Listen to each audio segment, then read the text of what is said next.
Boa tarde a todos e a todas, sejam bem-vindos a mais uma live aqui do nosso projeto Yoga na Federal. Hoje a gente vai conversar com Jonathan Puentes, de São Paulo, sobre lesões que acontecem na nossa prática de yoga. E muito obrigado pelo apoio de vocês. Acho que uma das coisas muito bacanas na comunidade de praticantes de yoga é exatamente essa força, né, da rede de solidariedade. Acho que o Jonathan já chegou aqui. Poder conversar com vocês durante essa pandemia, né, e poder enfrentar esses desafios, trocando uma ideia, conversando, ouvindo a experiência de outras pessoas para a gente tentar resistir juntos, né? Então é um prazer receber o Jonathan hoje, da Casa Márcio. Eu vou chamar ele aqui, acho que ele entrou. Vocês, estou chamando aqui o Jonathan, tomara que dê certo. Uma boa tarde, sejam bem-vindos, sejam bem-vindos. E aí, Jonathan? E aí, Marcos? Bom, cara, Ué, bem-vindo. entrou com a Casa Maisor aqui? Tanto faz. Estou com a Casa Márcio. Ah, tudo bem. Eu pensei que tu ia entrar com o Jonathan. Tá Eu tudo também bem? achei que ia entrar, não tem problema. Então tá legal.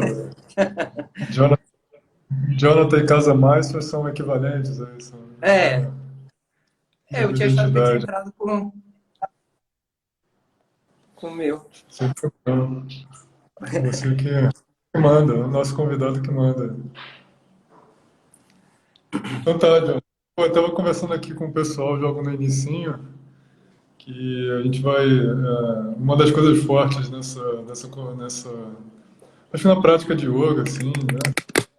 As fortes é exatamente essa comunidade, né, cara, de praticantes, o pessoal que a gente conhece, como parece também sustentar a nossa prática, os nossos desafios, nesse momento muito difícil que a gente está passando, a gente acaba resistindo juntos, porque Sim, sem yoga e sem essa comunidade, isso é muito difícil enfrentar essa pandemia. E é muito legal também conversar um pouco contigo, porque, pô, tu também é o cara das lives aí, é é, bom que a gente aprende e conhece um pouco mais de você, né? Muda um pouco. Você entrevistava as pessoas, agora a gente vai aprender um pouco sobre a tua trajetória e falar sobre um tema legal, né? Lesões. Então seja bem-vindo, cara. obrigado. Foi um prazer. É a primeira vez que eu estou fazendo, respondendo agora. Eu participando de uma live, né? E aí eu tava pensando, o estado é muito diferente, né? De você fazer e de você estar organizando, né? É uma estrutura completamente diferente. Aí eu fiquei pensando hoje, nossa, preciso me organizar. Aí eu falei, mas eu não sei exatamente como que ele vai caminhar, porque tem uma coisa de, claro, a gente vai seguir juntos, né? Mas tem uma coisa de que quem está conduzindo, né? Vai levando um pouco o teor, assim, e é mais na fluidez, né? Fiquei pensando, vamos ver, é um teste, né? Tô Agora, aqui vendo como é que eu lido agora, agora nesse outro papel. agora é tipo dropback, cara. Agora é tipo retroflexão. Agora é só jogar, só. Isso É a caída para trás. é o dropback, muito bom. Então é muito bom assim, receber você, uma visita agora no Recife. Eu tive o prazer de conhecer o Jonathan pessoalmente naquela última temporada de Maestro, né, Jonathan, né, de 2019, Sim, 2020. que A gente foi estava super junto, bom, né? Foi super. a nossa última temporada em Maestro. Tomara que eu possa voltar. Sim, Acho que a gente não. o teu sinal caiu um pouquinho. Acho que agora voltou já, né? É, Se para balançar mim é aqui, a ok. gente põe no 4G. Tá. Então tá legal. Aí a gente estava trocando uma ideia com o Jonathan, pensando, poxa, como que podia receber ele aqui, recebendo no Recife, nessa... Aí eu estava conversando com o Jonathan sobre a super prática, muito difícil, muito longa, e como lidar com isso. Mas o Jonathan ofereceu um outro. Um outro tema super interessante também, eu acho que central, assim, conforme a gente vai praticando e vai se dedicando mais ao método e tal, que é esse tema de lesões, machucados e como lidar com isso tudo, né? Que é um show de terror de cada pessoa. Então vai ser interessante também ouvir sobre isso e sobre também mas antes de entrar na nossa parte sobre o tema central de hoje, eu estava pensando em conhecer um pouco mais o Jonathan aqui e a pessoa atrás das lives. Aí eu estava dando uma olhada, Jonathan, nas suas últimas postagens, não na Casa Márcia, em São Paulo, mas no seu perfil muito legal do Jonathan Point, sigam, e da Casa Márcia também. E acho que no Dia Internacional do Yoga você fez uma postagem muito interessante também, que parece um pouco do teu itinerário, né? Assim, da sua trajetória no yoga. Talvez a gente possa começar aí.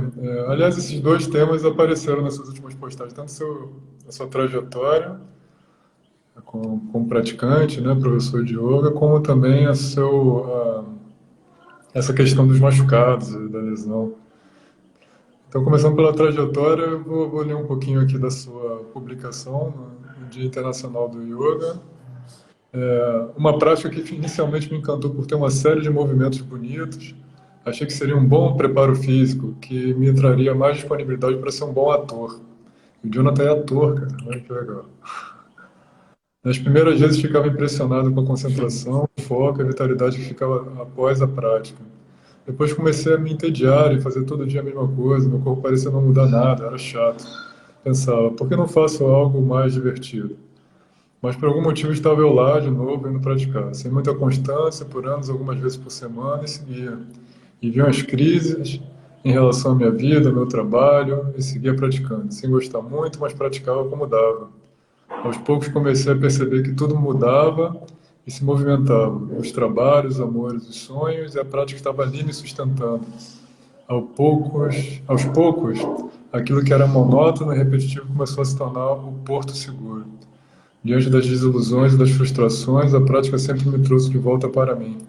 Acho que muita gente consegue se identificar com esse relato, né? Uma coisa que começa despretensiosa e vira o nosso porto seguro. Jonathan, você é ator, cara? Conta aí pra gente Eu como sou é que... ator, na verdade eu sou ator e quando eu quis ser ator eu não tinha nenhuma pretensão de trabalhar alguma coisa com o corpo, nem nada. E depois trabalhando como ator, que eu fui despertando que a minha fonte de criatividade era através da movimentação física, assim mesmo.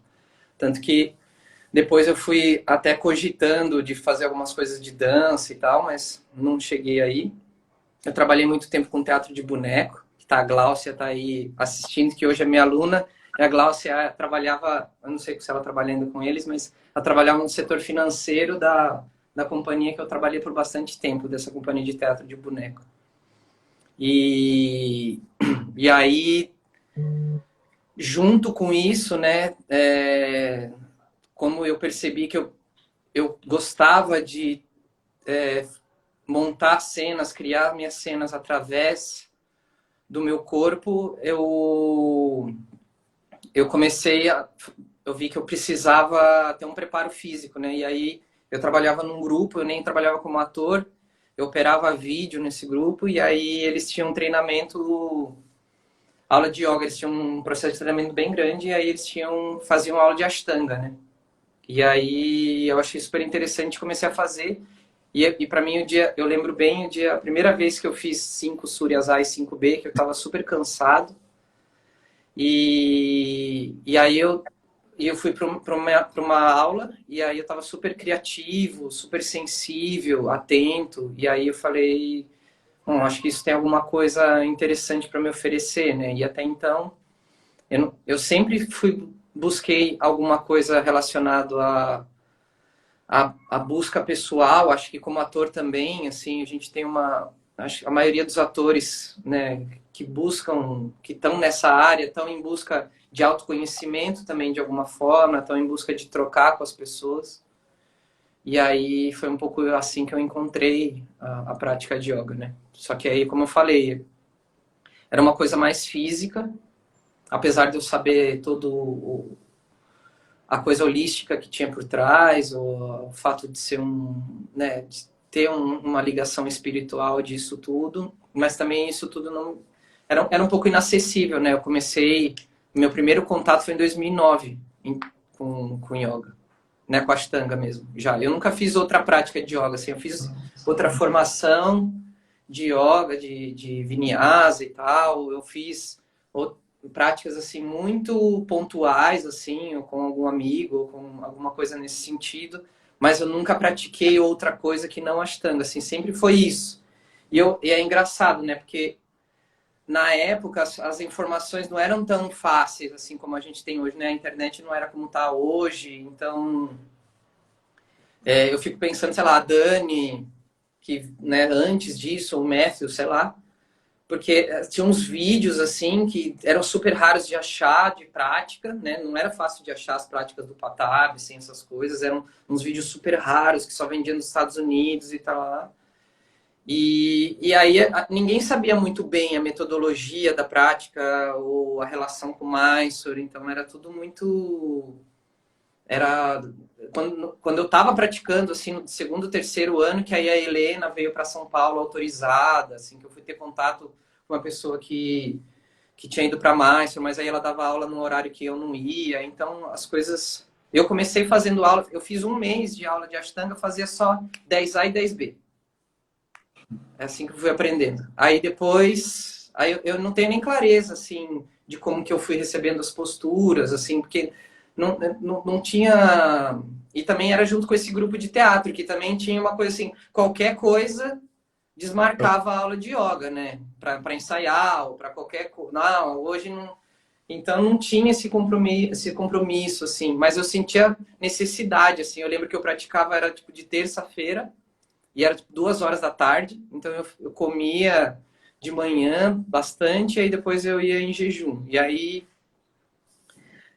eu praticava depois sozinho em casa de sexta, assim, até onde a sequência que eu sabia, e colocava uma música lá, porque ninguém tinha falado para mim que não podia pôr música, nunca tinha conversado sobre isso, aí eu colocava uns mantras lá que eu achava e praticava.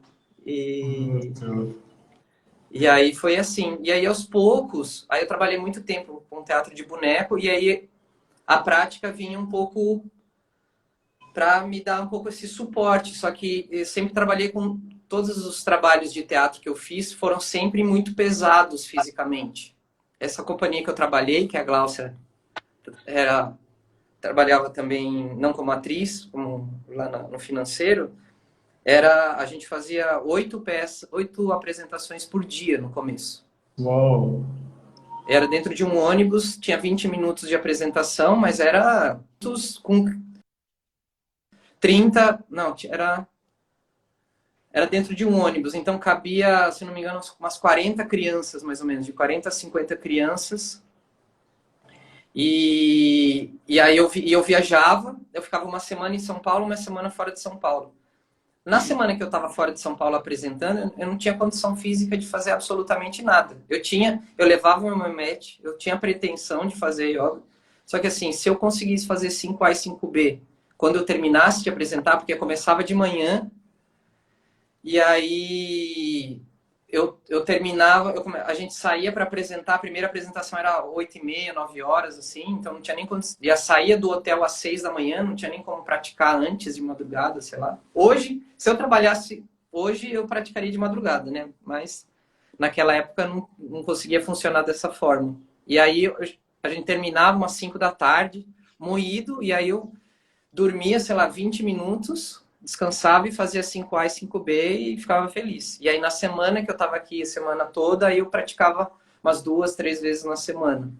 Então, apesar de eu praticar muito tempo, eu demorei muito para praticar todo dia, porque eu não conseguia priorizar isso.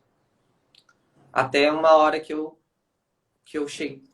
cheguei a fazer uma formação, né, de vinyasa e tal, e aí eu comecei a montar minhas próprias séries e intercalando com a prática de Ashtanga. Eu testei de tudo já. Porque nessa época eu já estava com o joelho machucado também. Ah, sim, a gente vai E falar disso. que aí agora é onde a gente pode entrar Poxa, no mas tema.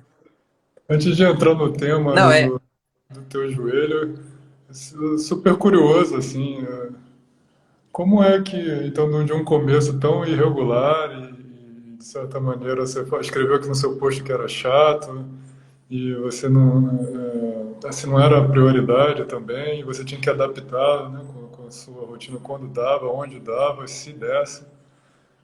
Por que que você continuou com a Ashtanga? Por que que você continuava com a Ashtanga e não tentava, digamos, outra coisa mais leve e tal? O que que te fez permanecer, né, nessa tentativa ao longo de tanto tempo?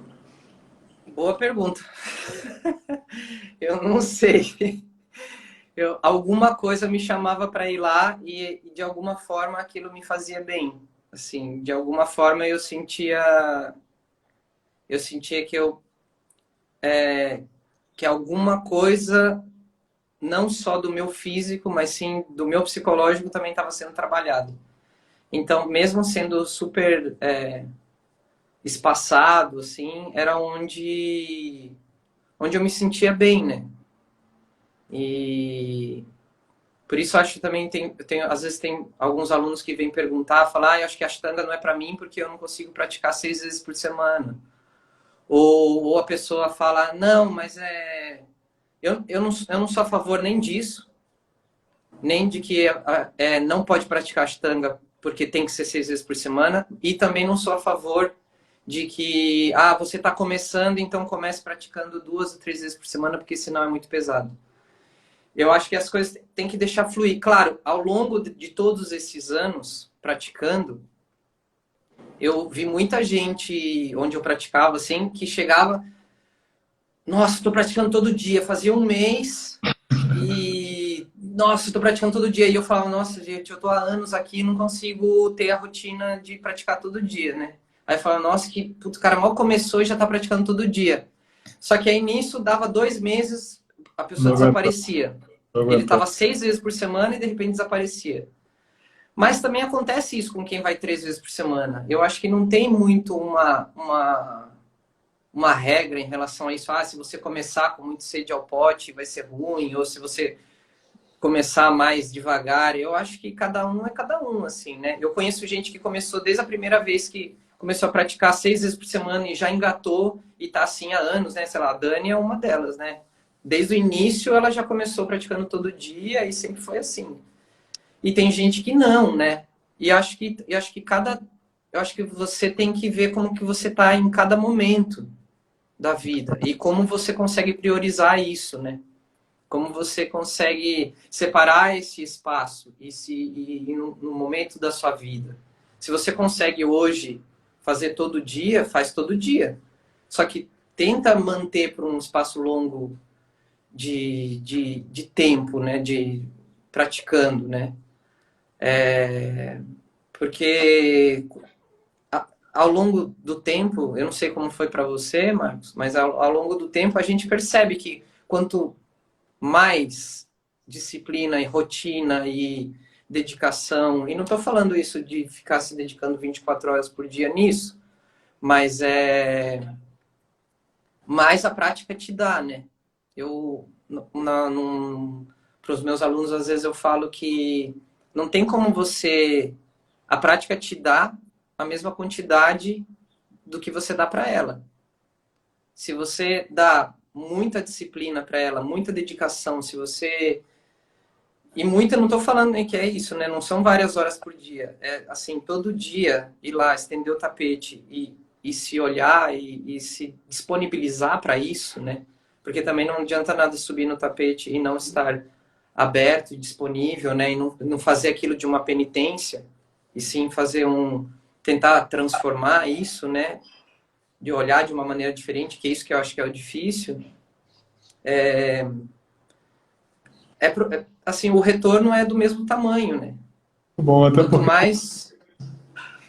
até porque se a gente depender de motivação, às vezes você não vai estar motivado, né, para praticar. É, Tem que defender, assim, entre disciplina e motivação, fica com a disciplina, porque motivação às vezes não vai estar lá, né? não vai estar. E aí E aí é onde a gente começa a sair um pouco, no meu ponto de vista, né? Dessa... que a gente tem essa criança dentro da gente e às vezes ela é mimada nessa estrutura de que a gente quer sempre as coisas do jeito que a gente quer. E quando alguma coisa, e dependendo da criação, ou, né, enfim, a gente tem isso aflorado, sabe? E eu sinto isso em mim. Que quando os planos saem do meu controle, é ruim. Eu me sinto muito mal. É, eu fico muito alterado, eu fico irritado, eu fico muito triste. E aí, como que a gente vai transformar isso, né? Como que vai lidar melhor com essas coisas, né? Sabendo racionalmente que o mundo não gira em torno da gente, né? E aí, no meu ponto de vista, a prática vem um pouco nesse lugar de...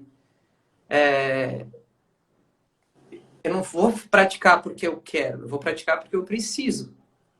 Para eu aprender a lidar com os meus sentimentos, com as minhas frustrações e é uma coisa objetiva, não é holística, não é nada muito, não tem Esotérico? nada, não é esotérico, exatamente, não tem nada, é físico. Se você vai lá, querendo ou não querendo, cansado ou não cansado, bem ou mal, dolorido ou não dolorido, você também vai lidar dessa forma com as outras coisas também. Quando alguém bate no seu carro, você também não vai vir a raiva, você vai perceber a raiva, você vai sentir a raiva da mesma maneira que você sente a raiva em cima do tapete, do mesmo jeito que, né, as coisas, a separação do que é você e do que está acontecendo com você, às vezes vai ficando um pouco mais clara. Só que isso só acontece com a disciplina, né? Porque aí você não deixa ser tomado pela situação, Tá né? bom, Porque aí você faz e pronto. acho que tudo isso vai se ligar também com. Eu juro que eu vou entrar no tema da live. Já surgiram vários comentários legais aqui sobre a maneira como você curou o joelho de uma aluna sua, a Rita falando. Foi a Suzana, acho. É, sim, Suzana. Bem-vinda, Suzana. A Rita está falando aqui com o corpo lhe pede essas práticas. A Manuela está falando que 6 vezes na semana demorou muito. A Rita fala que teve leveza. O Josias aqui está falando sobre o mistério dos efeitos da prática no cotidiano. Mas antes de falar propriamente do joelho, a outra curiosidade que eu estava tendo, Jonathan, é como é que o ator Jonathan se transformou no professor de Ashtanga. Jonathan, como é que foi isso? É muito doido isso, né? O que teus amigos da época de teatro falam? Que coisa é essa maluca aí? Muito doido. É muito louco, porque quem me conhece do teatro não acredita no que... nessa mudança, assim, muito, né? Porque eu sempre fui muito... Meus amigos sempre falaram que eu sou muito... usar uma palavra bonita, né? Entusiasmado, vamos dizer assim. Falo muito alto sempre muito eufórico e sempre foi assim. E trabalhar com teatro sempre foi um pouco nesse lugar, assim, né? De dar vazão para isso em cena, assim, de trazer essa força em cena. E aos poucos, quando eu fui mergulhando mais na prática de yoga, eu vi que isso daí eu comecei a controlar um pouco melhor, sabe? Eu consegui me sintonizar um pouco e me conectar um pouco comigo mesmo. E aí eu acho, e quando eu comecei a fazer teatro, né, as pessoas que conhecem, quando eu fiz curso de teatro profissionalizante em 2007, assim, eu sempre fui muito, meu corpo nunca foi muito alongado, assim, nunca tive muita disponibilidade física. Sim, eu sempre fui de fazer força, eu gosto de fazer força, mas alongar, enfim, nunca, né? E aí é engraçado, porque tem gente que me conhece hoje, depois da prática de Super yoga e flexível, né? acha que eu sou super flexível E, e aí, quem me conhece, aí vira e mexe, vem algum amigo de teatro fazer algum comentário no meu Instagram, no Facebook, assim, fala: Meu Deus do céu, eu não sei, eu te conheço, eu não sei como que você fez para chegar aí. É assim, é um absurdo, porque eu lembro, tipo, amigas que eram bailarinas, sabe? Que faziam, eram atrizes também, mas eram bailarinas e que hoje elas ficam chocadas com as coisas que eu faço da prática, assim, e eu era um dos mais, assim, eu lembro da primeira vez que eu fiz um cachorro olhando para baixo, que minhas pernas tremiam, meu joelho ficava dobrado, e Ah, era uma das coisas mais insuportáveis que... E hoje a gente sente uma postura de descanso, né, de sim, terapeutizar, né. exato. Recobrar o fôlego, né? Um pouco, né? Respirar. Mas essa transição foi um pouco, aos poucos eu fui tendo, foi esse lugar um pouco de que eu tinha muitas crises sendo ator, assim, porque ator requer uma, ou uma autoprodução e lidar com arte é um pouco, é sensível, sabe? Então gera muita insegurança, tem muito ego e querendo ou não, um pouco assim, você, porque assim, qualquer outro tipo de arte, né, artes visuais ou música, ou você não está ali presente, né? E ator você está ali presente, você é a obra presente. Então, tudo isso vai girando um pouco uma bagunça um pouco no cérebro, sabe? Eu acho assim. E eu sentia isso em mim. Tem gente que lida bem com isso. Eu comecei a sentir que tava saindo um pouco do meu controle a minha inveja, os meus ciúmes, a minha competição. Não que a gente não tenha isso, faz yoga e tá beleza, sou santo agora, não sinto nada. Mas, não é isso, mas eu sinto tá um pouco mais na minha mão.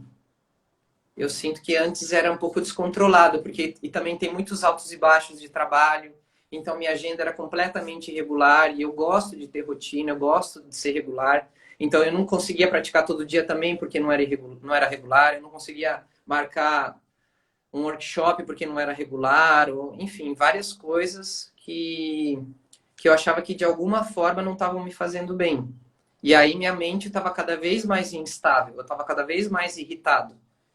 E, e aí eu olhei para trás e vi que a coisa que mais estava presente na minha vida, independente quando eu estava trabalhando muito e ganhando bastante, eu estava fazendo yoga. Quando eu não estava trabalhando, eu estava fazendo yoga. Quando eu estava em crise, eu estava fazendo yoga. Não todo dia, não com a rotina que a gente se propõe hoje, mas estava lá. E de alguma forma ela me dava aquele suporte dentro dessa loucura toda. E aí, aos poucos, não foi, não, eu não fiz muita força para parar os trabalhos de teatro, assim, porque você tem que fazer muita força para estar trabalhando com teatro no Brasil, acho que no mundo, mas no Brasil principalmente, você tem que fazer muita força, porque eu também nunca fui de teatro muito comercial, assim, então eu sempre fui de teatro que tinha uma certa militância, que tinha uma crítica, um argumento por trás disso e que necessitava de leis de incentivo, que necessitava um pouco nessa estrutura que não é muito comercial, né? Apesar de eu até hoje eu faço publicidade, né? Quando aparece, assim, quando é possível, eu faço, Mas, mas é agora é o... Oi? mas você teve medo nessa transição? Como é que foi isso para você? Você teve medo de virar professor de yoga?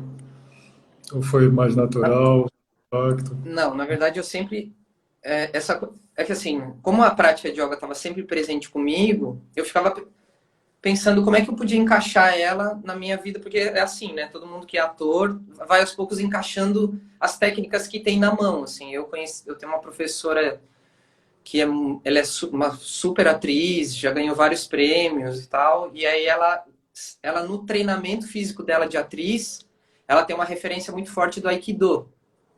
Então ela é faixa preta de Aikido, e aí ela, quando ela constrói os personagens dela, ela usa o treinamento físico dela de Aikido, e que tem, né, uma similaridade com yoga, tem a meditação, tem a conexão pessoal, é uma luta, mas antes disso tem toda uma filosofia por trás, né?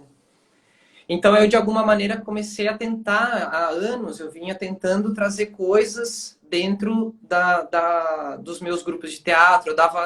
Eu dei muitos anos aula de teatro também, que é isso, uma coisa que eu descobri depois, que eu gostava de dar aula. Então isso já era uma coisa que já estava Uhum. intrínseca. Porque eu desde há muitos anos eu dou aula de teatro. Desde que eu comecei, eu já começava a compartilhar o que eu experienciava como ator, eu dava aula. Então, eu sempre me interessou essa troca sensível, de alguma maneira. Então, quando eu dava aula, por exemplo, para adolescente, eu já dava Surya A e B. E dava uns alongamentos, e dava alguns aquecimentos. No E teatro? no teatro, é. Eu dava Surya A, Surya B, dava relaxamento. Dava tipo um Yoga Nidra, que eu nem sabia que era Yoga Nidra, mas que no teatro a gente chama de relaxamento, sabe? Uma sensibilização, sentir o chão, sentir a pele, que faz parte dessa, né, esse diálogo, né, com o que é a prática de yoga. Então, e aí eu tinha um amigo que trabalhava com texto, com respiração de texto, aí a gente tentou fazer um projeto de juntar a, as técnicas de yoga com a respiração depois dentro do teatro, enfim. Então, antes de eu começar a dar aula, porque como eu não tinha muita disciplina e eu não tinha um corpo disponível, assim, né? Tipo, eu fiquei na primeira série anos, né? Demorei um tempão, assim. Fiquei 3, 4 anos na primeira série, sim, e não era daquelas coisas ainda. Então, eu, eu não cogitava dar aula, porque eu achava que eu era, assim, qualquer pessoa que eu via entrar na escola, dava 6 meses, a pessoa já estava terminando a primeira série, fazia as flexões do tronco à frente maravilhosamente bem, encostando o peito, já, tipo, tudo acontecia. E para mim era um martírio a primeira série já. Assim, era um sofrimento do começo ao fim. Falava, não vou dar nunca aula de yoga, né? Eu nem cogitava, eu achava super interessante, porque eu achava bonito isso.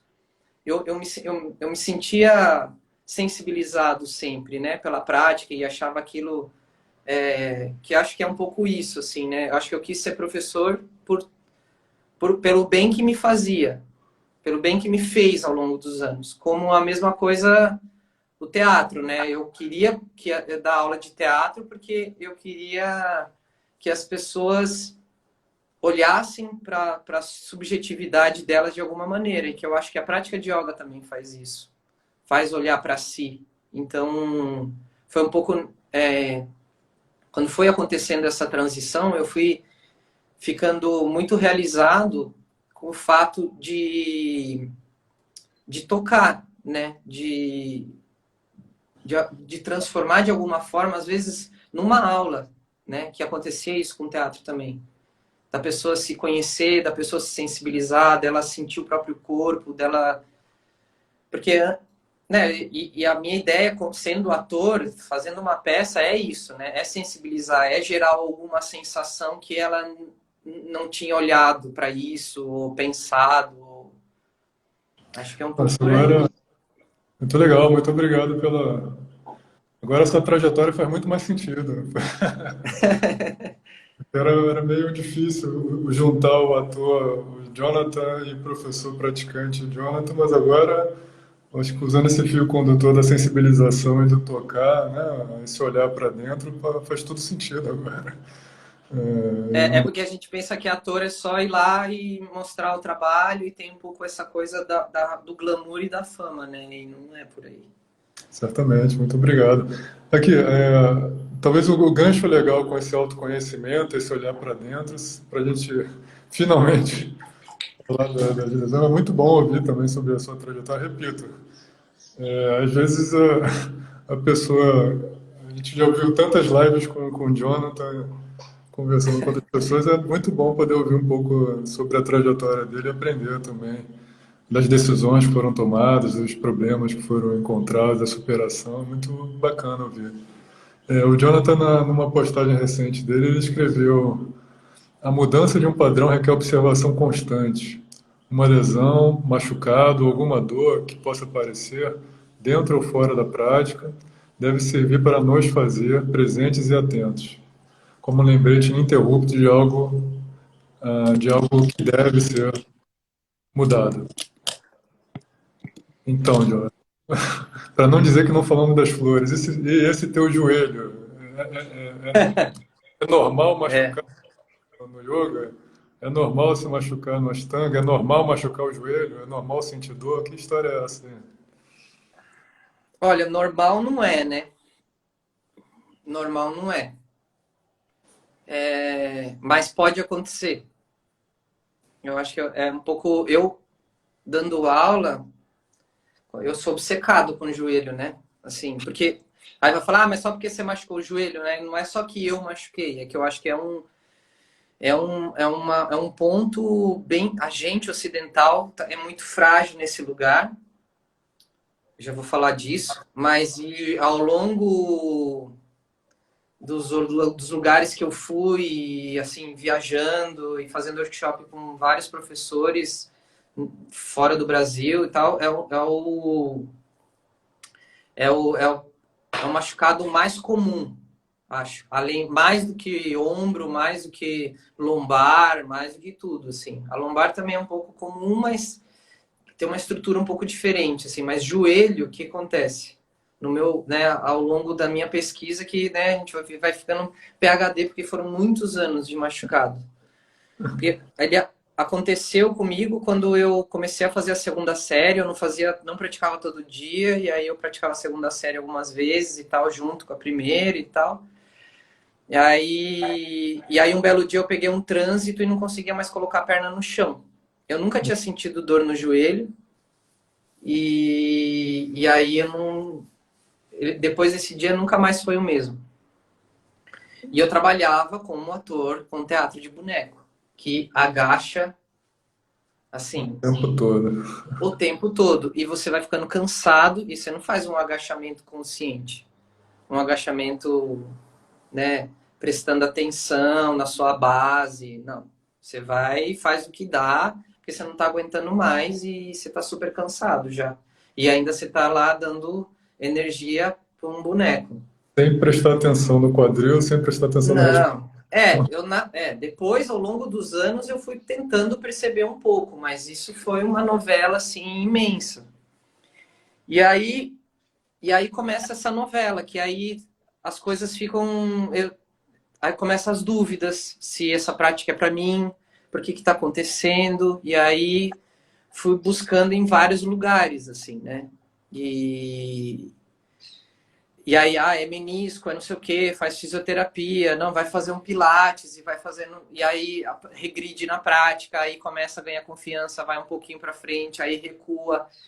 E aí nisso eu fiquei anos, que aí eu tava mais ou menos em Ecapada, eu tava em Ecapada, e aí eu fiquei anos nessa novela, que não conseguia mais fechar Padmasana, não conseguia a Lotus, né, não conseguia mais fazer.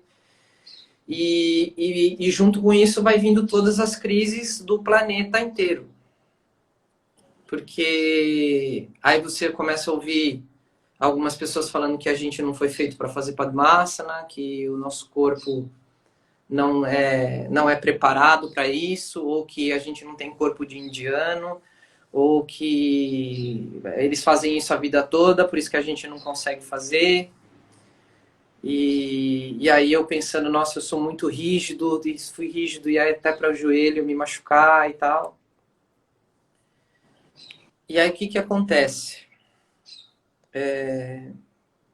Só Aos para poucos, você se machucou durante a prática? Era depois que você sentiu? Você sentia foi durante? depois, foi um dia, eu tive uma prática intensa e eu peguei um trânsito e depois não conseguia mais colocar o joelho no chão.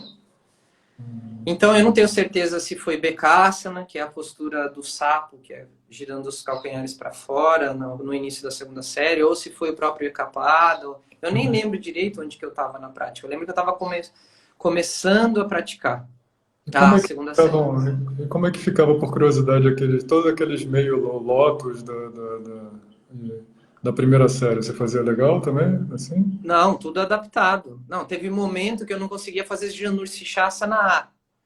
Na verdade, eu não conseguia nem andar direito. Eu fiquei um bom tempo que eu não conseguia andar. É verdade. Eu lembro quando eu fui para Chapada dos Veadeiros, eu fui para a Cachoeira do Segredo lá, que era 6 quilômetros, que assim, eu falava, meu Deus, é mais fácil eu andar de parada de mão do que de joelho aqui, porque eu não aguentava de dor.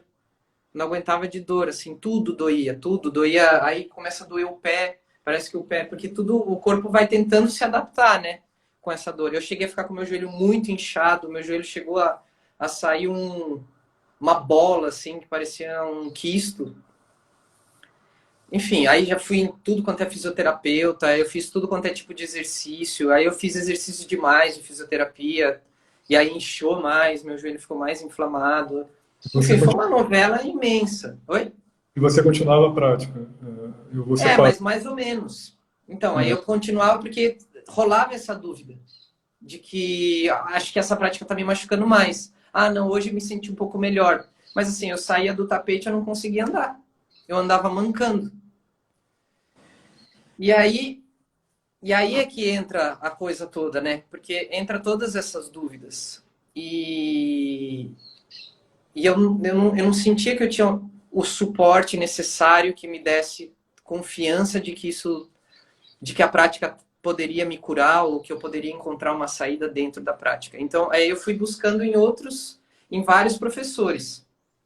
Fui fazendo workshop, tentando buscar de alguma maneira, porque isso que é muito louco dessa prática, que ao mesmo tempo que eu estava sofrendo, que eu estava achando que eu estava me machucando mais, eu continuava praticando pouco, não todo dia, mas eu ainda continuava praticando de alguma maneira. E aí, o joelho só começou a ter melhora quando, para mim, é bastante divisor. Eu fui praticar com o John Scott na Itália, e aí eu fui praticar com ele e eu achava que, para você ver como que é a sensação meio louca, assim, que eu encontrei com alguns professores, e eu acho isso. Acho que hoje é mais difícil achar pessoas assim, mas encontrei alguns professores que, tipo, me culpavam como se eu tivesse culpa de ter machucado o joelho. Como se eu fosse um idiota. Então, às vezes eu ia praticar em alguns lugares e que eu tinha que adaptar a minha prática, eu me sentia mal. O professor fazia eu me sentir mal. como se você Que fosse o responsável, você tivesse é, ficado por é, alguma responsabilidade ou por alguma negligência. irresponsabilidade, por fazer coisa. Aí. Então, aí quando eu fui praticar com o John, ele super me acolheu.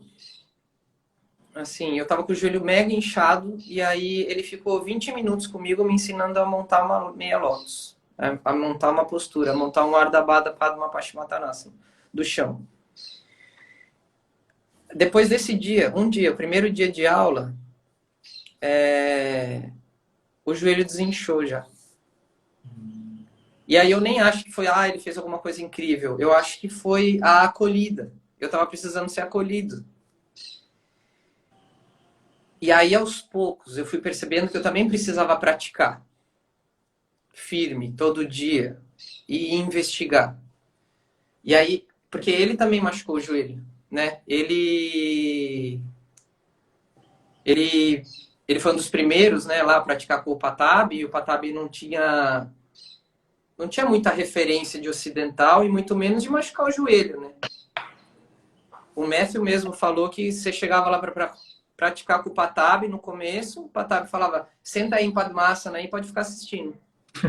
Imagina, um ocidental, a gente com o corpo super disponível, só que não sentar em Padmasana e assistir uma prática de 1h30, 2 horas. Bom, Nunca. Então, eles têm uma outra referência, né? A gente vê lá na Índia, todo mundo senta de lótus super tranquilo. ou Todo fica de mundo cócoras, sem ou fica de cócoras, né? Uma coisa cócoras, interessante. Cócoras ou Padmasana para eles não é nada, né? Eu lembro Então, lá em Estácio, tinha grupos de amigos indianos sentados em cócoras, assim, trocando é, ideias, sentado em roda em cócoras. Uau!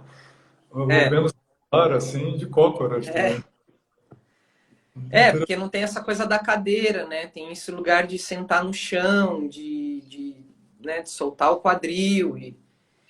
E aí foi um pouco esse o lugar de investigação que eu comecei a perceber. E dessa necessidade de que eu tinha que mudar alguma coisa no meu corpo. Então, a partir desses dias ali, que foi mais ou menos em 2017, que o processo de cura começou a acontecer no joelho, depois de...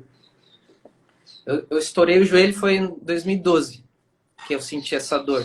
Ficou 5 anos com essa. 5 anos na novela, e mais depois ainda, ano passado, antes de eu ir para Mysore, eu tive um remember, a gente se encontrou de novo, eu com essa dor aí, que eu fiquei desesperado, porque estava quase indo para Mysore, e aí eu fazendo agulha seca, que é um processo de acupuntura junto com massagem mega intenso, para poder tá bem com o corpo para chegar lá. Eu cheguei lá em Mysore sem fazer uma Marichyasana D de um lado, Eu essa última lembro, cara. vez. Eu lembro que quando a gente se conheceu lá, você estava com aquela joelheira também, então eu tinha que sentar É, várias coisas também. sim. E com uma prática super bonita, super avançada, mas com um pá de massa preso, né? Comprometido, é. Tanto que eu lembro, a primeira vez que eu montei uma Marichyasana D lá, veio um assistente, ameaçou vir, veio um assistente, aí eu falei, tô com o joelho machucado. Aí veio, aí ela, tá bom, você quer ajuste? Eu falei, não, não precisa. Aí beleza, aí um outro dia, o Charate estava passando na minha frente, aí veio um assistente já correndo para me ajustar em Marichyasana, e eu não tinha falado nada com o Charate, né? Ele nem veio me perguntar, nem nada, ele só olhou, porque, né, a gente sabe, né? Se a gente que tem pouco tempo de dar aula já sabe quando uma pessoa está machucada ou quando uma pessoa faz ou não faz uma postura. Só de, né, eu brinco que a gente fala, só da pessoa andar na rua a gente sabe qual série que ela tá, né? Se a gente já sabe isso, imagina o Charate. Ó, ele olhou, viu que eu não estava fechando o Marichyasana, aí veio um assistente correndo, né, para mostrar serviço e tal. Aí ele falou, não encosta nele, não. Não. E aí depois, um outro dia, ele perguntou, PEN? Aí eu falei sim, aí ele, tá bom. E aí deixou quieto, assim. Eu acho que Bom, você percebe claramente quando a pessoa pode ir evitando alguma coisa por é, medo, por é, dor, né, ou pelos sim, dois. é, Eu percebi fácil. Uma coisa que você falou agora que me chamou também a atenção, Jonathan, nessa fala, sim, é o John Scott que o Jonathan mencionou. O pessoal está perguntando aqui no. a Carol. A importância que praticar todo dia, de certa maneira, trouxe para essa auto-investigação tua também, né? Porque às vezes alguém de fora, pode pensar, pô, esse negócio de praticar todo dia vai provocar lesão, né? Mas você vai avançando na prática, com essa prática diária, fazendo o método direitinho, com bandas e tal, e com a respiração direitinho sendo seguido, sei lá, acompanhado por um professor. Em verdade, a atenção e essa prática diária, ela previne lesão. É que Muito. é isso que eu gosto de pensar, assim, que a gente não tá subindo no tapete para fazer asana, né? E eu acho que eu só parei de ter dor no joelho, que agora, depois que eu voltei de Mysore, já começou a curar lá, e aí depois voltou, e aí hoje eu não sinto mais nada, assim. E aí depois, quando começou a pandemia, eu comecei a praticar com a Dani, comecei a fazer a terceira série, que abre mais o quadril. Acho que o Charate me deixou travado lá no do Ipado também. A Dani também fala isso, que a gente desconfia que é porque falou, já que tá com dor no joelho, vai ficar parado ainda o Ipada até abrir esse quadril aí do jeito que tem que ser para parar essa dor, né? A gente acredita um pouco nisso. Mas o lance não é só essa lógica tão binária aí de abre quadril, não abre quadril e é aí que tá a dor. Porque a dor e o machucado eles podem acontecer de muitas maneiras para cada pessoa, né? E aí, no meu ponto de vista e com esse estudo aí, muita conversa que eu tive com o John Scott também, que também se machucou bastante, não tinha suporte nenhum de ninguém, né? Porque na época era o Patabi com inglês super precário, não tinha, né, essa relação, então você tinha que buscar sozinho as suas respostas, né? E aí ele contando e tal. E aí que é a cura para você, na verdade, a cura para qualquer machucado que você vai ter está em você. Você vai descobrir. É muito particular. É isso que eu fui descobrindo com a minha lesão do joelho ao longo dos anos, e por isso demorou tanto, porque não era uma coisa muito lógica de se entender. Eu não era uma pessoa que tinha um corpo completamente fraco, mas também não tinha uma ativação na coxa.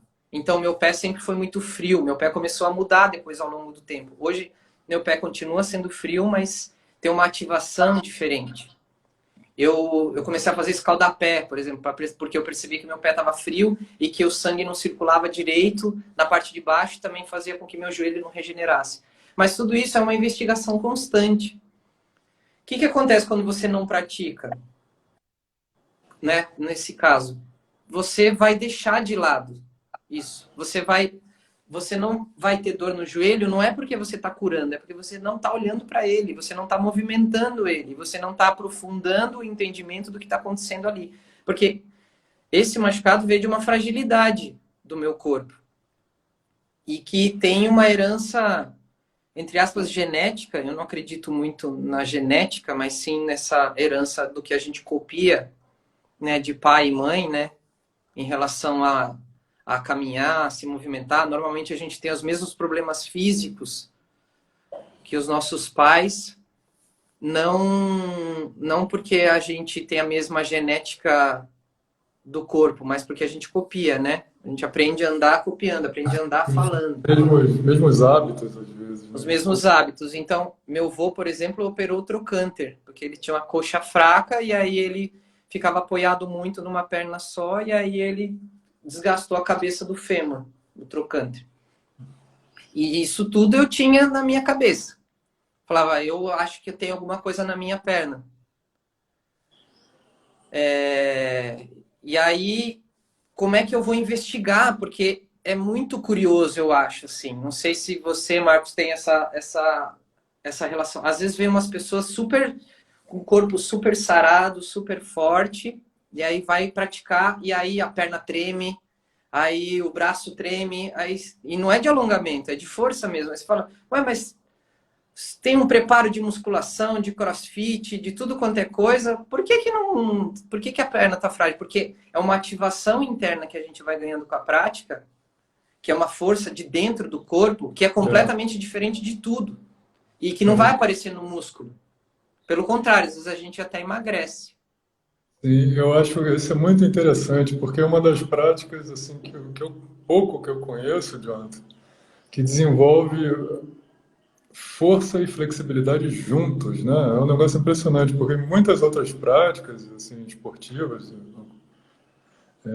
você ganha força, perde flexibilidade, você ganha flexibilidade e perde força, né? E quanto mais você vai praticando com prática diária, seguindo o método direitinho, com bons professores, você vai aumentando a força e a flexibilidade juntos. E o corpo, a gente até brinca às vezes que ganhar uma postura nova é conhecer uma musculatura que você nunca nem tinha pensado que existe no teu corpo.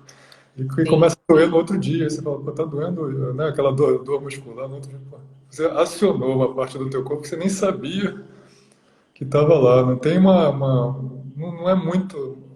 Eu gostei muito de você falar que é muito individual, e tem as coisas da autoinvestigação, também do autoconhecimento, e usar essa prática diária também para essa autoinvestigação. Assim, pessoalmente comigo, eu tive problema com o meu joelho, mas não foi nada muito drástico. Também no começo da segunda série. O meu joelho inchava no Pachasana, né? Aí eu aprendi com praticantes e tal, que era para fazer um pouco mais de oleação, né, com copaíba e com rícino no joelho, e diminuía, mas para outro dia inchar de novo. Mas no meu caso particular, porque minhas pernas sempre foram muito tortas. Curiosamente, com a prática de yoga, elas estão ficando um pouquinho mais alinhadas. Eu também nunca tive muita força na perna também, né? É uma coisa que é muito interessante, ganhar força na perna avançando na prática de asanas, na segunda série especificamente, com aqueles dropbacks, né? Ganhar força, né? E enraizamento nas pernas, coisa que eu nunca tive também, né? E eu não sabia Também não. que precisava disso. Mas uma dificuldade que eu tive também muito em Master, por exemplo, caixa torácica. Muito problema com caixa torácica. Essa parte toda anterior aqui do meu tórax, as costelas, o que eu sentia era como se elas fossem unidas assim, e fazendo aqueles dropbacks e aquelas retroflexões da segunda série, e aquele capotaço, né? Parecia, doía, cara, doía. Em alguns momentos eu pedia pro Charats, assim, não vou conseguir fazer catching, assim. Era um terror fazer aquele negócio. Mas não por conta da minha lombar, mas por conta da minha caixa torácica que estalava fazendo isso. Mas aí você vai percebendo, né, ao longo do dia, abrir o peito, girar para trás, respirar mais aqui para cima. E eu sempre fui um cara muito tímido também, né? Muito retraído, que gira os meus ombros para dentro e comprime minha costela. Então eu estava começando a aprender um pouco a reverter essa lógica, essa dinâmica emocional, né, de fechar o peito, assim, que é um negócio que sempre eu fiz, né, mas não é com 3 meses de yoga que você vai Não. conseguir reverter um padrão comportamental, emocional que você tem durante anos, né? É Tem que uma coisa. eu acho que a Carol tá falando que tá com medo de entrar na segunda série. É que o lance, assim, o processo da prática, ela vai se tornando cada vez mais complexa. Às vezes, a gente tem um benefício, uma sorte de ter o corpo um pouco mais equilibrado. E aí você consegue passar pela primeira série com tranquilidade, sem nenhum machucado, consegue fazer a segunda série e às vezes não se depara com machucado nenhum nunca, porque às vezes seu corpo já está equilibrado, às vezes você já tem uma rotina de vida saudável, de um corpo saudável, de um corpo que eu acho que assim é uma busca de um corpo mais selvagem, vamos assim dizer, e de um corpo mais próximo de uma criança, né, que tem a flexibilidade e selvagem no sentido de ter a força onde tem que ter. A prática vai provocar vai provocar o corpo, vai Estimular, é que né? assim, estimular, porque desafiar vai ser um desafio para quem não tem esse corpo que tem essa disponibilidade, né? Então, ele vai ser provocado e estimulado de diferentes formas. Então, uma coisa que abre, outra coisa que fecha. E aí, quando a gente lida com essa prática, o nosso corpo, a nossa experiência, ele vai entrar em relação com isso. E aí é onde vai ser posto à prova, entre aspas, que se a gente tem alguma coisa que está em desequilíbrio, que nem o que a gente está falando aqui, que são as pernas, que eu acho que é uma coisa super comum, na maioria a gente tem as pernas frágeis porque a gente não senta no chão, a gente senta em cadeira, a gente não anda muito, a gente não sobe em árvore, a gente não corre, a gente não é um animal, né, do que a gente foi feito para ser, né? Que seria de andar longas distâncias, ou né, desse homem, dessa relação homem-animal, assim, né? A gente não tem os dedos do pé bem abertos no chão, a gente usa tênis que tem ponta errada, que posiciona o dedo para gerar joanete, que aí o pé fica todo com a borda externa errada, enfim, entre várias Porra, outras coisas porra, ainda se alimenta mal para burro, não se tem. alimenta mal. Então, a, a, a prática ela vem para trazer esse processo de saúde, de purificar tudo isso, né? É o que a gente acredita. Que é para isso por isso que a gente começa primeiro praticando pelo asana para depois tentar fazer alguma investigação espiritual, meditativa, respiratória, qualquer coisa para depois de um corpo minimamente saudável. Que acontece? Quando isso começa a ser provocado, começa a mexer nas estruturas, tem até um texto que eu fiz no Instagram uma vez, porque meus pais trabalham com obra, né? Meus pais trabalham construindo casa. E para mim, a prática de yoga vem um pouco nesse lugar, assim. É igual reformar a casa. Na hora que você tá ali, você parece que só tá com mofo na parede. Aí você fala, é um mofo só, vou pintar. Aí você pinta, aí vai vir um mofo de novo. Aí você pinta de novo e é um mofo de novo. Aí você fala, não, então acho que tem que abrir aqui, vamos ver o que está acontecendo. Aí você começa a abrir a parede, aí você começa a ver que tem cano estourado. Aí depois que você vê que o cano está estourado, depois você vê que tem fio desencapado. Aí depois você vê que tem fio, e aí começa a mexer. E aí começa a mexer, mexer, mexer. E aí quando você vai aprofundando, às vezes você vê que a casa toda está precisando refer tudo. Que você vai ter que demolir tudo e vai ter que ficar só com os pilares e tudo. E aí o que você vai fazer? E aí qual é a sugestão? Ah, então para a obra, compra outra casa. Ou, deixa a casa desse jeito, né? Para de praticar. E aí, como é que você vai fazer? Aí agora que você começou a mexer, agora vai ter que ir até o final. Né? Agora que vai ter que... Não é porque apareceu a dor, apareceu o problema, é que aí agora vamos largar. Né? Ou vamos praticar menos. Se a casa acontece isso, você vai fazer o quê? Você vai começar a trabalhar menos na casa, porque está dando muito trabalho. Não, você vai querer... O ideal era trabalhar mais.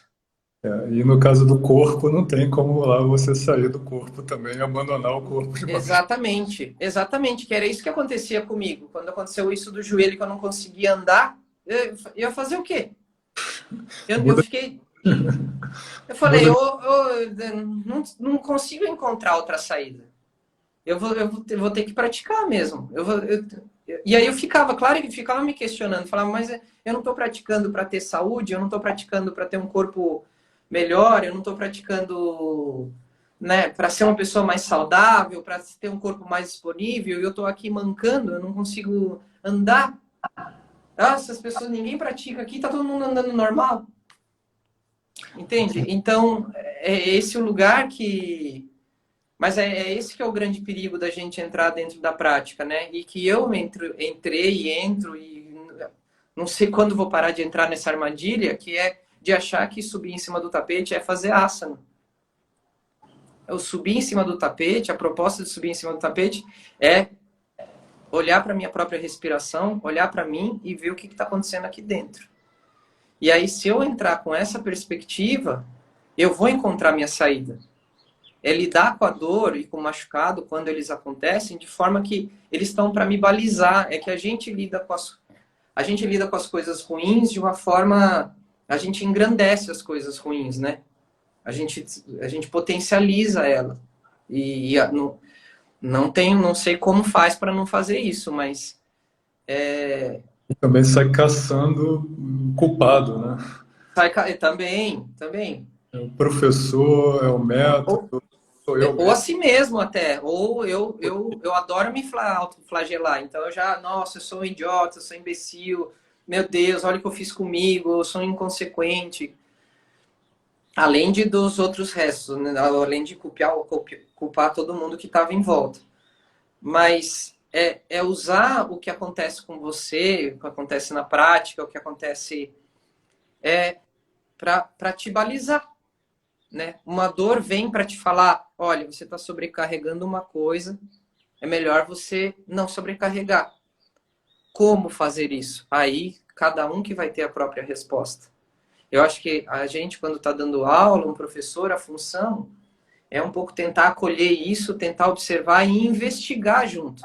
Não tem uma solução, não tem...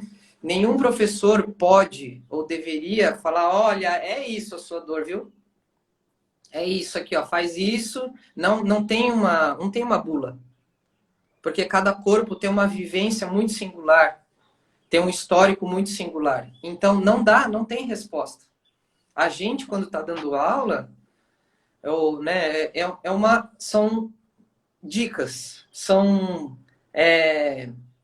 suspeitas, né? A gente está suspeitando coisas que podem acontecer. E tentar ajudar de alguma maneira. Mas a descoberta, e por isso que é tão difícil, é pessoal, não tem como escapar. Não tem como, não dá para dar para outra pessoa. Olha, resolve esse problema para mim aí. Não tem.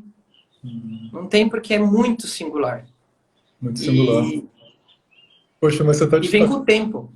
com o tempo. Você está destacando esse lado individual, mas singular, nessa particularidade também de cada corpo, de cada mente, de cada samskara, de cada estrutura kármica, de cada hábito, sei lá, comportamental que você adquire com os pais, com amigos, com família. é muito complexo, né? Alimentação, sono, frequência de prática, intensidade de prática, né? A sua perspectiva sobre isso. Eu queria ouvir também você um pouco. Qual é o papel do professor? Você disse que teve um encontro, assim, você não teve encontros bons, assim, com alguns professores, mas você teve um excelente encontro com o John Scott, né, que te acolheu nessa coisa da dor e você não, no joelho, não, você não se sentiu alguém que estava sendo, sei lá, que estava no lugar errado, não era para estar ali. Qual é o papel, assim, como que o professor pode ajudar nesse para o aluno a encontrar esse sentido, talvez esse sentido maior em estar machucado, e não ver aquilo como uma espécie de maldição que, digamos, emporcalhou a sua vida, acabou com a sua prática, mas ver a lesão como uma espécie de oportunidade de autoconhecimento e amadurecimento da sua prática, do contato consigo mesmo, com o corpo. Como é que a gente ajuda nisso? E tem que ter professor de fato para que aconteça isso, ou o aluno pode aprender sozinho? Eu acho que a função do professor nesse lugar, e eu acho que para mim fez muito sentido, foi de ver, por exemplo, que ele tinha sido ele também tinha se machucado. E ele não desistiu de praticar.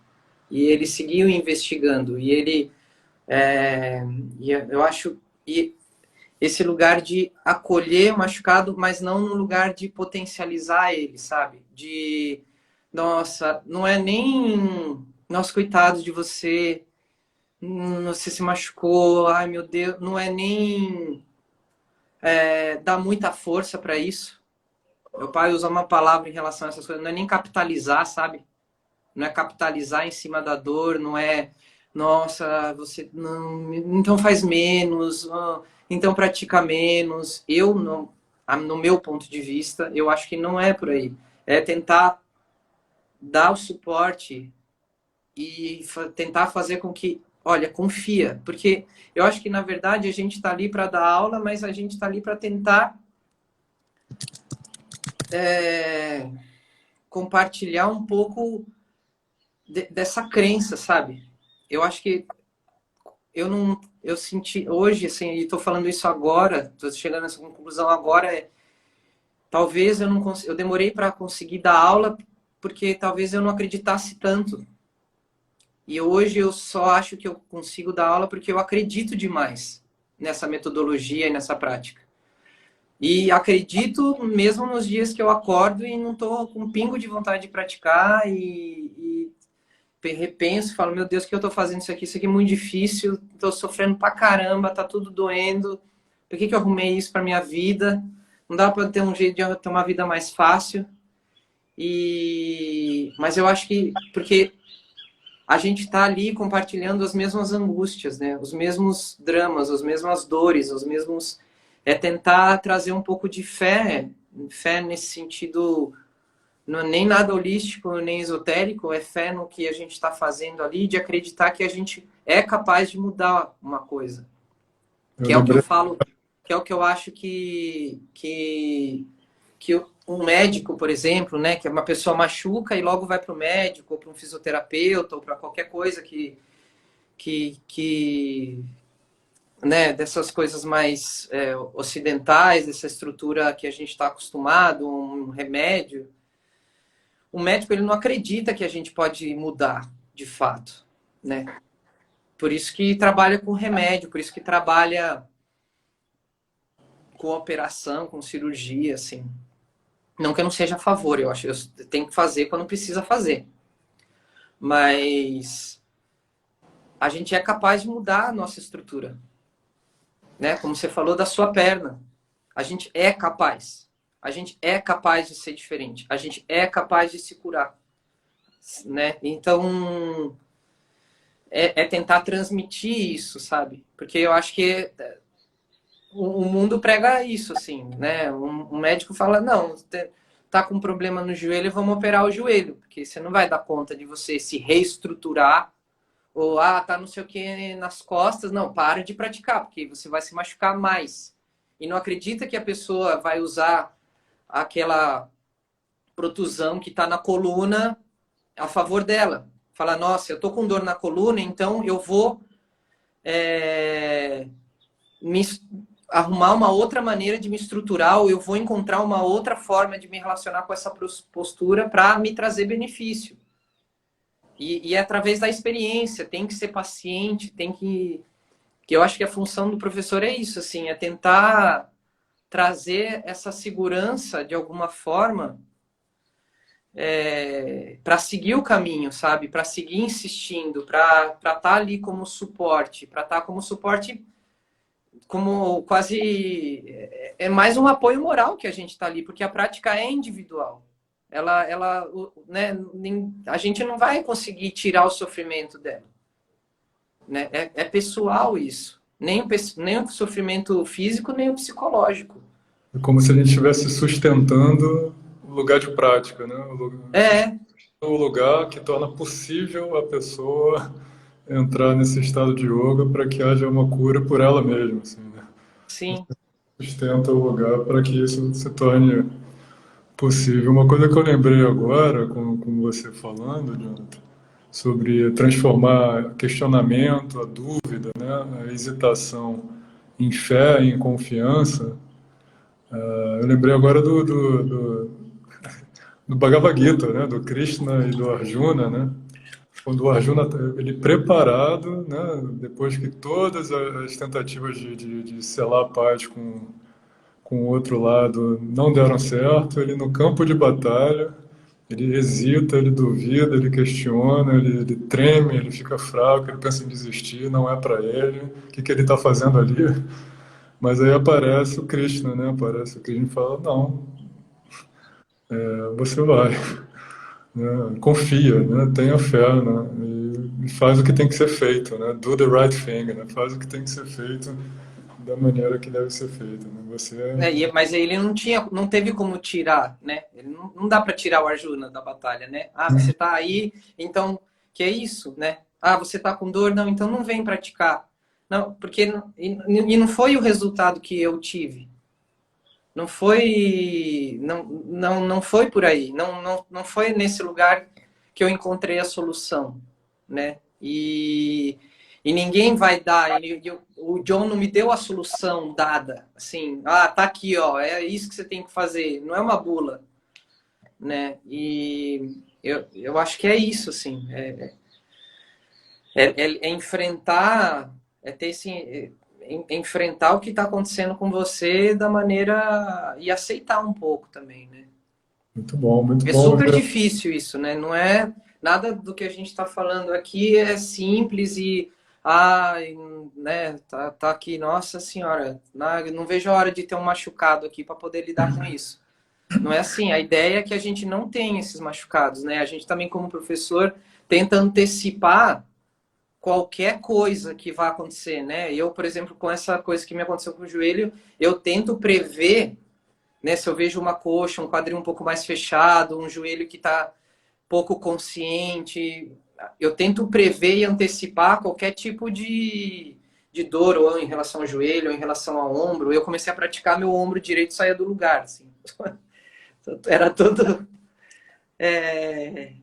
Então, eu tento organizar as coisas, mas a partir da minha experiência, não tem como, né? Por isso que a gente não tem muito, a gente brinca, né, que não tem formação de Ashtanga por isso, assim, né? Porque não tem mesmo.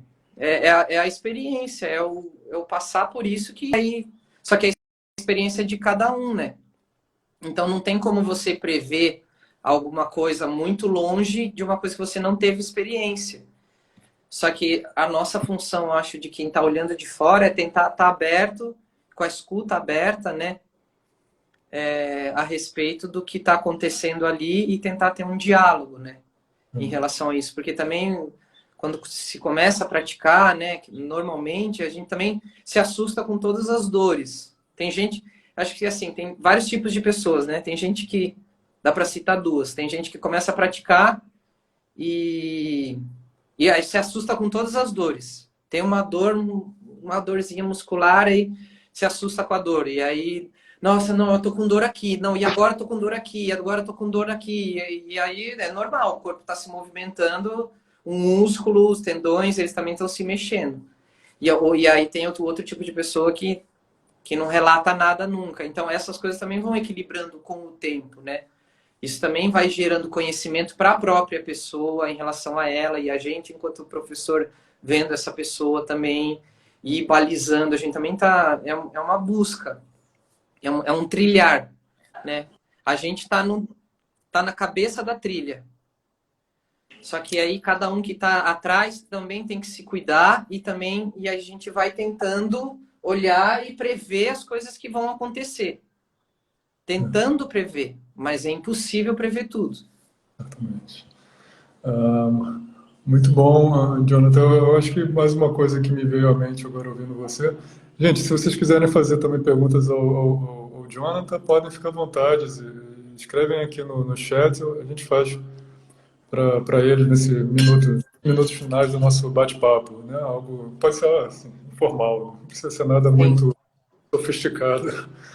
Não, eu estava pensando aqui nessa relação também, como essa relação com, assim como a lesão não tem lá muita lógica às vezes, claro que, poxa, talvez você está machucando muito o joelho, porque o teu quadril não está lá muito aberto, ou que, sei lá, o teu ombro está machucando, porque você também talvez não esteja girando para um lado, sei lá, firmando da maneira como deveria. Você pode investigar também dessa maneira. Mas tem todo um ambiente emocional, de experiências, né, de samskaras, de regularidade, de comportamento, de anos, assim, incidindo sim. sobre aquele momento que você está praticando, né? E não é só aquele dia ou aquela semana também de prática, né? Então tem toda uma complexidade muito grande, uma sutileza muito grande. Eu acho que na relação com o professor também tem essa sutileza, essa complexidade muito grande também, né? Porque não é com qualquer professor também que você se sente acolhido ou que você sente algum tipo de conexão, algum tipo de identificação. Então é algo que também tem muito a ver com o samskara, a estrutura kármica, com a experiência. Assim, é muito importante ter professores que tenham prática diária, consolidada, eu acho isso fundamental, de fato. E que tenham professores que tenham professores que tenham professores que tenham professores. Isso é muito, muito importante. Ouvindo o Jonathan agora, isso fica ainda mais importante, né? Para que a gente faça exatamente dar esse suporte, esse lugar de cuidado, de proteção, para que a prática seja possível. Mas mesmo assim não garante É, essas eu coisas. acho que tem um tempo, né?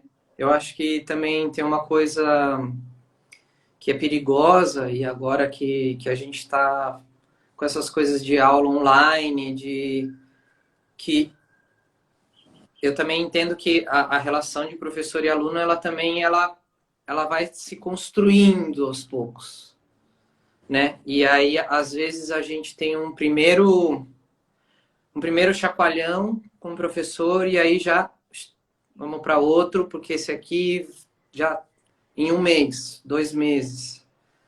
Eu acho também, você não precisa ficar levando, né, insistindo numa coisa que você não não tá te fazendo bem, mas eu acho que e não acho nem só que é com as coisas das aulas online, eu acho que essa coisa desse imediatismo, sabe, de que a gente está acostumado, que é tentando, acho que é importante as coisas terem um pouco mais de tempo. A gente é muito imediatista, ou é o professor que deu um chacoalhão, ou é o professor que não dá postura, ou é tipo, né, tem gente que vem me procurar e fala: eu quero fazer um workshop aí que você vai trazer tal professor, quero fazer um dia. E aí eu falo: mas você conhece o professor? Não. Mas, assim, esse professor ele não vai fazer nada em você em um dia. 6 dias já não é nada. 6 dias é muito pouco, já. Então, um dia, 2 dias, ele, assim, no primeiro dia ele vai te olhar, qualquer professor, qualquer um, vai te olhar e vai tentar entender o que está acontecendo. No segundo, começa a entender um pouquinho mais. Vai tocar em você no terceiro, quarto dia. E assim, vai tocar no terceiro, quarto dia e vai ver o resultado desse tocar no quinto dia para no sexto, aí se for uma aula guiada. Então, assim, as coisas têm um tempo.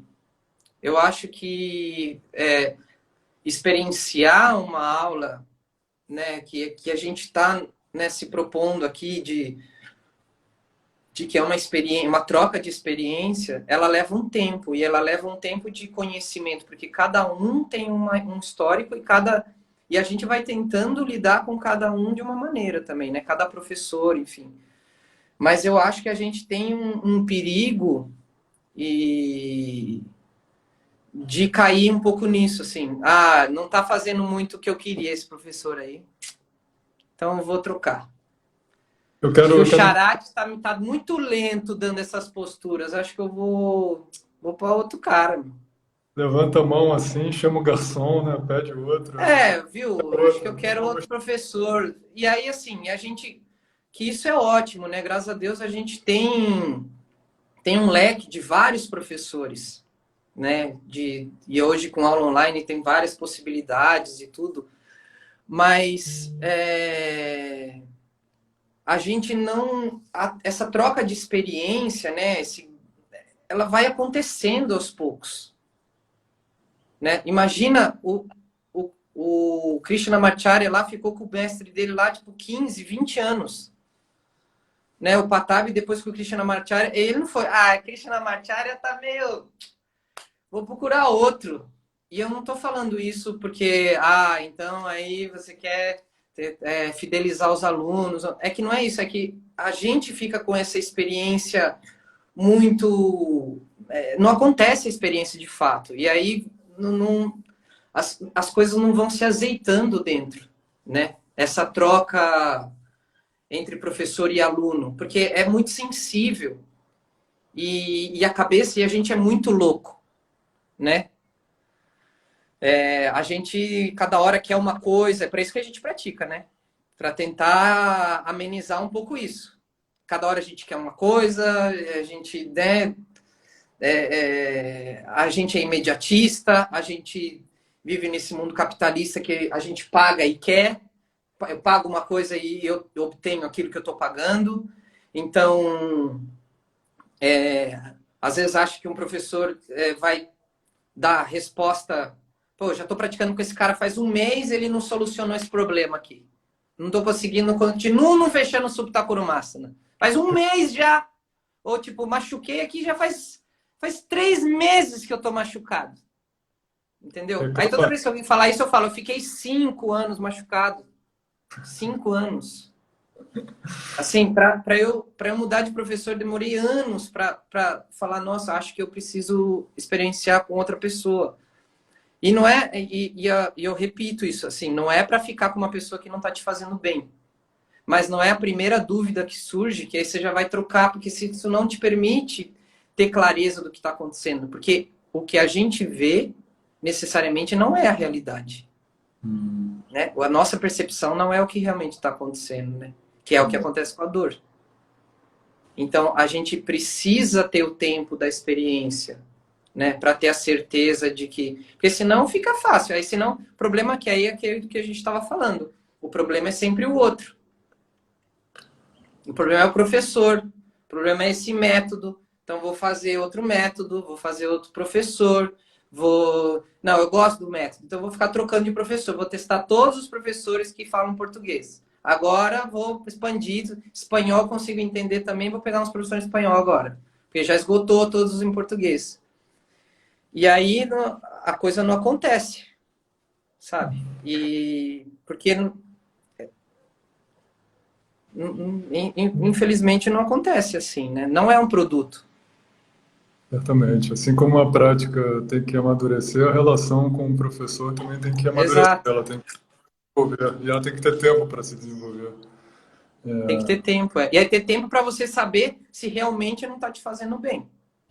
Se realmente se isso está indo contra, se isso está te movimentando porque está te fazendo olhar para lugares que você não está afim de olhar, ou se realmente isso está... se essa relação realmente não funciona, né? Porque a gente tem que se questionar, é para isso que a gente pratica. Né? Muito bom, Jonathan. Eu vou fechar aqui com uma... Já está com 1h20 já de bate-papo. Claro. Está super legal, super divertido.